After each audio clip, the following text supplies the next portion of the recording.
மனித வாழ்க்கையிலேயே அதிக துன்பம் தரக்கூடிய ஒன்று பிரிவுகள் தான். தன்னை விட்டு பிரிந்த அல்லது பிரிய துடிக்க உறவுகளை நினைச்சு தன் வாழ்க்கையில பல நாட்களை வீணடிச்சவங்க தான் நம்மள அதிகம். ஒன்னு புரிஞ்சுக்கணும், இறைவன் கொடுத்த இந்த வாழ்க்கையில நம்மளோட கடைசி வரை நம்ம இலக்கடைய நமக்காக அமைக்கப்பட்ட உறவுகள் நம்மோட தான் கடைசி வரை இருக்கும். அது உலகமே நினைச்சாலும் பிரிக்க முடியாது. நம்மளோட நம்ம இலக்கடைய தகுதி இல்லாத உறவுகள் நம்மளை விட்டு பிரிஞ்சுதான் ஆகும். உலகமே நம்மளோட தக்க வைக்காத நினைச்சாலும் தக்க வைக்க முடியாது. அந்த பிரிவுகள் வழியை தரும், வேதனையை தரும். மனசுக்கு சொல்லிக் கொடுக்க வேண்டிய விஷயம் ஒண்ணுதான், உன்னோடு இருக்க தகுதி இல்லாத உறவுகள் உன்னோடு ஒருபோதும் இருக்காது. அந்த உறவுகளுக்கு தைரியமா விடை கொடு. தகுதி இல்லாதது உன்னை விட்டு நீங்கிறாதான் தகுதி உடையது உன்னை வந்து சேரும். குறிப்பா இறை நம்பிக்கை கொண்டவங்க பிரிவுகளுக்கு ஒருபோதும் கவலைப்பட மாட்டாங்க.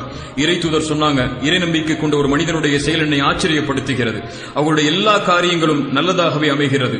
அவர்களுக்கு மகிழ்ச்சி ஏற்பட்டால் இறைவனுக்கு நன்றி செலுத்துகிறான், அதுவும் நலவாக அமையுது. அவனுக்கு சிரமம் ஏற்பட்டால் பொறுமை காக்கிறான், அதுவும் நலவாக அமையுதுன்னு சொல்லி பிரிவுகள் வேதனையை